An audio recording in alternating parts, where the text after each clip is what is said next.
आपकी विश्वास, आपकी श्रद्धा ही जो है वो आपको बड़ा बनाती है। और जितना आस्था, विश्वास और श्रद्धा बढ़ती जाती है, उतना ही आपकी ये विराट ऊर्जा और बढ़ती जाती है। अद्भुत है, दरबार आपके साथ उतना ही तेजी से और कार्य करता है। जितनी आपके अंदर आस्था, विश्वास, श्रद्धा, समर्पण रहता है, आप जैसा बिहेव करते हो, जैसा आचरण करते हो दरबार के प्रति, दरबार के साथ, दरबार भी आपके साथ उसी में लगता है, ताकि आप अच्छे रहें, स्वस्थ रहें। आपके जो रोग हैं, जो कष्ट हैं, जो भी रहते हैं, वो मस्तिष्क से ही शुरू होते हैं। इस बात को हमेशा ध्यान रखिए।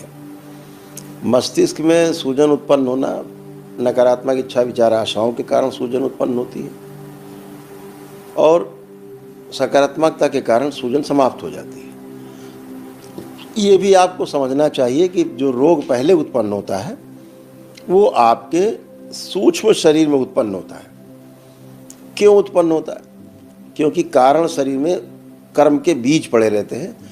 पिछले जन्मों में या इस जन्म में आपके पूर्वजों के रहने के कारण उनकी स्मृतियां संचित रहती हैं, चित्त में पड़ी रहती हैं, आप में, आपके डीएनए में। तो वह उन स्मृतियों के कारण जो नकारात्मक रहती हैं, आपके सबसे पहले सूक्ष्म शरीर में रोग बनना शुरू होते हैं। जब सूक्ष्म शरीर में रोग बनते हैं तो फिर आप चेकअप कराते हैं तो आपको लगता है कष्ट बहुत है, यहाँ कष्ट है, वहाँ कष्ट है। चेकअप कराते हो तो मशीन पकड़ ही नहीं पाती, कहते हैं मशीन उतनी निकला नहीं, लेकिन पेट में दर्द बहुत है, नहीं जा रहा, हर इलाज कर लिया, तो पता लगा किसी जन्म में कोई खंजर या छुरा घुसा हुआ है पेट में, कोई अस्त्र घुसा हुआ, वैसे मृत्यु हुई है। तो वो सूक्ष्म में है, अंकित है, सूक्ष्म में वो घटना अंकित है, स्मृति अंकित है, तो वो आपको स्थूल प्रतीत होती रहेगी। तो जैसे कभी घाव बना था धीरे धीरे धीरे अंदर, वैसे ही घाव बनने लगता है। जब घाव बन जाता है आपके भौतिक शरीर में, इस फिजिकल बॉडी में, आपके स्थूल शरीर में, तब फिर आपको मशीन पकड़ पाती कि हाँ भाई अंदर घाव है। लेकिन तब तक नहीं मशीन पकड़ पाती जब तक कि सूक्ष्म शरीर में रोग बन रहे होते हैं। दरबार आपको तीनों चीज़ बताता है कि आपकी ऐसी स्मृतियाँ पड़ी, स्मृतियाँ कहाँ पड़ी हैं, तो आपका कारण शरीर, 3 शरीर महत्वपूर्ण है, ध्यान रखिएगा। दिन भर आप 3 शरीर में यात्रा करते हैं। पहला कारण शरीर, दूसरा सूक्ष्म शरीर, और तीसरा स्थूल शरीर, जो शरीर आपका हाड़ मांस का शरीर है। तो जो पहला शरीर है जिसको हम कारण शरीर बोल रहे हैं, जहाँ कारण मौजूद है, इसीलिए उसको कार्य और कारण का सिद्धांत वहाँ रहता है। तो जो स्मृतियाँ रहती उनके कारण, स्मृतियाँ माने बीज, तो कारण शरीर में बीज हो गया। वही बीज जब अंकुरित होता है सूक्ष्म शरीर की भूमि में, तो धीरे धीरे वृक्ष बन जाता है, पौधे से वृक्ष बनता जाता है, आपको कष्ट बढ़ते जाते हैं, मशीन पकड़ नहीं पाती। फिर धीरे धीरे वृक्ष बन गया, अब उसके फल फूल निकल आए, तो फल फूल कहाँ निकले? आपके हाड़ मांस के शरीर में रोग के रूप में। तब मशीन पकड़ पाती कि हाँ ये रोग और कष्ट है। तब तक बहुत देर हो जाती है। फिर डॉक्टर साहब लोग मजबूर हैं, उनके मान लीजिए गांठ हो गई शरीर में, अब गांठ का उन्होंने ऑपरेशन कर दिया है, आपके हाड़ मांस के शरीर से निकाल दिया, लेकिन पीछे बीज मौजूद है, उसका वृक्ष मौजूद है। फिर समय में फल फूल आएंगे, फिर दिखाई देंगे, फिर गांठ बन जाएगी, अब फिर डॉक्टर साहब काट देंगे। डॉक्टर साहब मजबूर है, क्योंकि वो बेचारे नहीं जानते इस विज्ञान को, तो उनका इसमें ऐसा दोष नहीं है।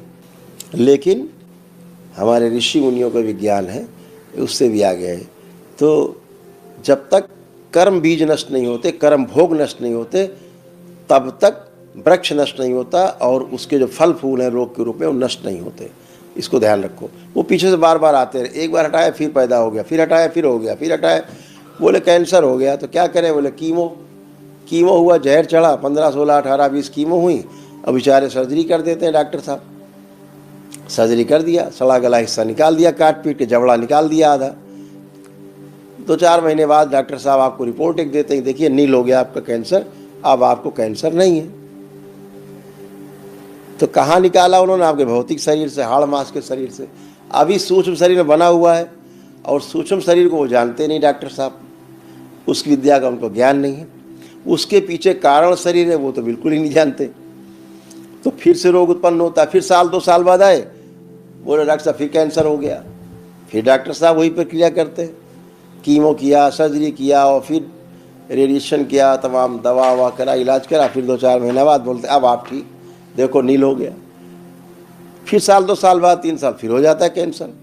तो ये क्यों हो जाता है बार बार? क्योंकि आपके कारण शरीर में और सूक्ष्म शरीर में, सूक्ष्म में मौजूद रहता है, इसलिए बार बार स्थूल में आपके भौतिक शरीर में हो जाता है। तो डॉक्टर साहब उसको ना पकड़ पाते, ना समझ पाते, ना उसका उनको ज्ञान है। उनको भौतिक शरीर का ज्ञान है तो भौतिक में वो कार्यक्रम करते रहते हैं, बाकी में बेचारे दुखी रहते हैं। आप दरबार से जुड़ते हो तो आपको पता लगता है कि रोग की जड़ कहाँ है। स्मृतियाँ ही रोग का जड़ है।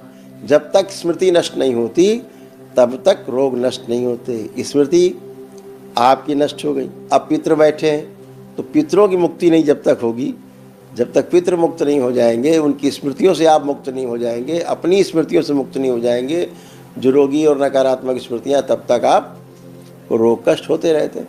तो सूजन उसके कारण मस्तिष्क बन जाती है, तमाम नकारात्मकता के कारण। तो ये सूजन हटाने के लिए लेपन अति आवश्यक है। ये सूजन हटती है तो धीरे धीरे धीरे मस्तिष्क आपका ऑर्डर में आता है, फिर मस्तिष्क ही आपके शरीर की चिकित्सा करता है। ये मस्तिष्क ही सबसे बड़ा खिलाड़ी है पूरे आपके शरीर में, इतना हिस्सा खिलाड़ी है। ये स्वस्थ रहे तो पूरा शरीर स्वस्थ रहता है। तो जैसे कोई आदमी एक आपको सामने से गाली बक दे, अब आपका हो गया दिन खराब, फिर ब्रेन में एक आपको स्मृति गई कि हमको गाली दिया, और ज़्यादा दिन उसको नहीं आप ढूंढ के कूट पाए तो पता लगे धीरे धीरे धीरे धीरे और बढ़ता जाता है रोग, पागलपन की स्थिति आ जाती। सारे लोग काम हम बंद, पहले इसको कूट लेंगे तभी उसके बाद कुछ काम करेंगे अब हम, ऐसे बनता जाता है।